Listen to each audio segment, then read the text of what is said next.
CMMCS Intermarques were here at Brands Hatch for their final round of the 2022 season on a slightly wet, slightly drizzly morning, and it was looking like it was going to be an interesting qualifying session. Which driver could master these conditions and take the pole position? The Avon-tied Intermarque silhouettes have provided great action throughout the year, and it would actually be Daniel Smith who has been the most successful driver this year, watching on as he had already claimed the championship for his class series. Ironically, it was his brother Lewis driving a very similar SLK that had taken pole position, just nudging out Steve Burrows in second position in his Vauxhall. His teammate Malcolm Blackman would start in third, ahead of Ian Hales in fourth position in his Tigra 2. Eric Bolton would be fifth, seeing 4 Vauxhalls in the top 5, followed by Colin Smith in his Ginetta in sixth.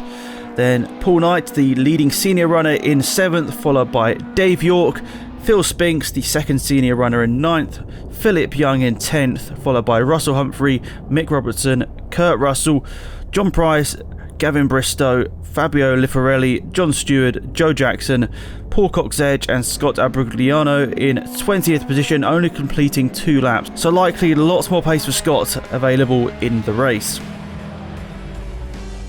For race number 1, Fabio Lifarelli would opt to start his motorcycle engine Corrado from the back of the grid to allow all of the normal competitors to battle out for their championship and class positions. So it'll be the usual drivers charging into the first corner up the front. Burrows bravely went around the outside of Lewis into turn 1 and managed to come out in front. And it all looked good for the blue Tigra until Steve slid a little bit wide going through clearways on lap number 2, and in an instant he had fallen back to 7th position. This had left Blackman in the lead of the race, but Lewis Smith was pushing on in close pursuit. These two had edged away from Hales, who was reasonably safe in 3rd position. Bolton and York were close company, battling over the next positions with Steve Burrows. In the end, Steve would find a way past both of them and then settle for 4th position. Colin Smith was going well in 7th position, and up front Lewis had taken the lead away from Blackman, whilst Mick Robertson had taken the lead in the senior class. Then a safety car appeared to allow Bristow's car to be removed from the side of the track and stopped on the approach to Druids. Then at the restart, Lewis nearly passed the safety car in his eagerness to get away. Blackman got his head down and started to slowly close that gap to the leader, setting the fastest lap in his pursuit. Unfortunately for him though, it was to no avail. The white Mercedes would take the checker flag and Hales would finish in a good 3rd position behind these two.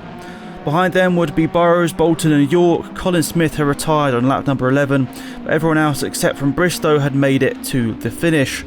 Robertson had come home in 7th position to win the senior class, ahead of Knight, then Young, Spinks and Humphrey, all in a really close battle, with Russell receiving the Driver of the Race award. Abrugliano impressively had moved up from 12th position from last on the grid. John Price got the better of Kurt Russell. Lifarelli sneaked into 15th position after getting past John Stewart, who this time was out in Ricky Hunn's Ford Fiesta instead of his usual Mercedes. Jackson and Cox-Edge would complete the finishers. So let's quickly remind you of the race results in terms of the top 3 within each class. Lewis Smith would win by 1.4 seconds over Malcolm Blackman. Ian Hales would be in 3rd place in overall as well as his class. Mick Robertson would finish 7th, winning the senior class just ahead of Paul Knight by just 0.6 of a second. And then in 3rd place within the seniors would be Phil Spinks. He would finish 10th place on the road. And your fastest laps within each class would be Malcolm Blackman in the overall. Lap number 12, he set a 49.344. And then within the seniors, it would be Mick Robertson on lap number 3, setting a 51.073. And then on to race number 2, and in the partially reversed grid draw, it would be Mick Robertson taking the pole position. And the early stages were very dramatic. Robertson leading from the front, but Hales would slide wide into clearways as we approached the start of the race. He slid into the gravel and the safety car reappeared momentarily as Ian got himself out of the gravel and back onto the track. The restart would see Robertson still in the lead, but a fast starting Lewis Smith was right there by lap number 3. Blackman had taken a lap longer to reach the 2nd position and was closing the gap to Lewis, who had now overtaken Robertson for the lead, likewise for Blackman in 2nd.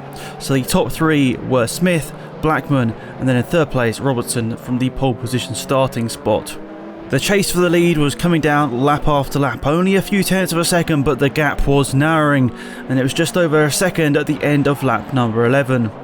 Then the Red Tigra slowed at the exit of Paddock Hill Bend and pulled off with suspected gearbox issues. A big shame for Malcolm Blackman, who's been very fast in the events he has entered in 2022. To end the season with issues is a big shame for him, but a valiant performance and great results throughout the whole year. This would leave Lewis Smith with a 10-second lead back to Bolton, who nevertheless was going really well to hold off York in third position. At this stage we were also missing Burrows, who had unfortunately had a slight contact with Robertson at Graham Hill Bend. Burrows would retire whilst Mick would rejoin at the tail of the field. This was huge for the senior class, as the battle for the championship between the two senior runners had gone down to this final race. Who would it be, Paul Knight or Mick Robertson? Well, it was in Mick Robertson's favour until this moment here, and Paul Knight had then taken the lead of the race, which would see him take the class championship too. So in the end, it was a comfortable race win for Lewis Smith on his return. Only a few events at the end of the season, and very well deserved, seeing Lewis take a few wins at the end of the year. But for both Bolton and York, they were very pleased for their performances, both of them not expecting to be up there in the top three, but everything went their way and they drove fantastic races to see them take the podium spots. So let's run down the finishing order for the final race of the season. Lewis Smith wins the race ahead of Eric Bolton in second position and Dave York in third, as mentioned before. Paul Knight, an impressive performance from him, putting in steady lap times, consistent lap times, seeing him take the race within the seniors and also the championship. Then in fifth position it'll be Philip Young, followed by Phil Spinks. Both of those two putting on a really good show throughout this race, only separated by a few tenths of a second throughout. In seventh would be Russell Humphrey, followed by Ian Hales in eighth. Scott Aprigliano in a great result for him in ninth. As we mentioned, he didn't get many lap times in qualifying, so great to see him in the top 10 and putting in very competitive lap times. Mick Robertson, that one little mistake, that one little clash saw him lose out on the class championship. A big shame for him. He finished third place in the seniors, but unfortunately for him, it wasn't the big goal that he had set out for at the start of the day. John Stewart in that Ford Fiesta finished in 11th position, possibly not being able to get to grips with it quite as quickly as expected, but hopefully we'll see John back out next year in his Mercedes once more. Joe Jackson was 12th, followed by John Price in 13th. We had a couple of DNFs and non-finishers. Fabio Leforelli, Gavin Bristow, Malcolm Blackman, Paul Cox-Edge, Kurt Russell and Steve Burrows. Unfortunately, none of those 6 drivers would make the finish, and Colin Smith unfortunately wouldn't even take the start. So the fastest laps, Malcolm Blackman setting the fastest laps overall with a 49.4, Paul Knight within the seniors of a 51.0. Both of them putting on great shows, but they won't both race winners within their class. Of course, we mentioned Malcolm Blackman, a big shame for him not finishing the race after some really impressive lap times, but Paul Knight would be the championship winner within the seniors, and let's hear from him now after a great season. Right, so ending off the season on a high. Do you want to quickly go through today before we run through the season? Today, we've had some ups and downs today. Firstly, got the car prep this morning, everything was going well. We got it down to the collecting area and the radiator decided that it was going to leak. So we had water spraying out the front of the car. So we did a little quick repair. We managed to get 4 laps of qualifying, which was enough. And we got a reasonable position, so I believe I started 7th or 8th, I can't remember now, on the grid. So yeah, we got it out there, we did what we had to. After that, the first race was pretty good, not too bad. Had a little bit of a coming together with a couple of people which knocked us back a bit, but we got through it. And the last race was good enough to get a senior championship, so yeah, we had a reasonable day. And then the season as a whole, what does that mean to wrap up the championship? We worked quite hard on the car at the beginning of the year and made a lot of changes, but unfortunately it doesn't look like it's gone the right way. So we'll be reviewing all of that over the winter. Plenty of testing. And yeah, had a few podium positions over the year, and I think we got about 6 or 7 class wins. So yeah, can't say it's been a really bad year. So finally, anyone you'd like to thank for this season? Oh yes, got some sponsors that I'd like to thank so much.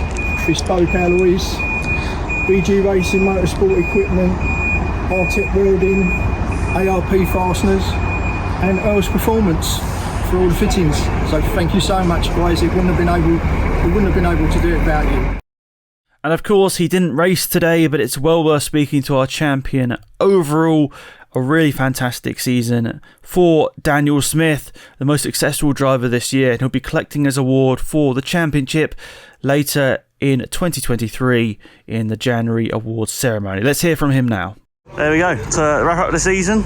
Champion didn't race today, but how are you feeling after a great year? Yeah, that was good. Yeah, best year I've ever had. So it was, everything went to plan. We had reliability, and it was good season. So perfect. And on next year.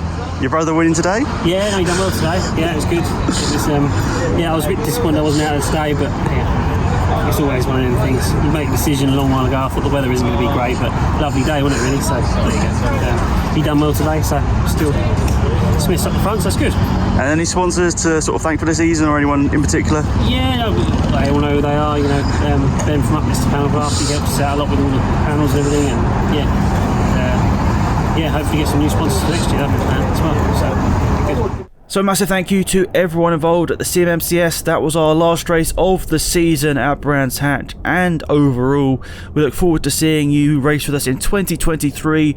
A good partial calendar is already released. That's over on the Facebook page right now and on the website. Of course, we'd always love more members, more racers within the club. That's always fantastic. So that contact detail is down in the description of this YouTube video.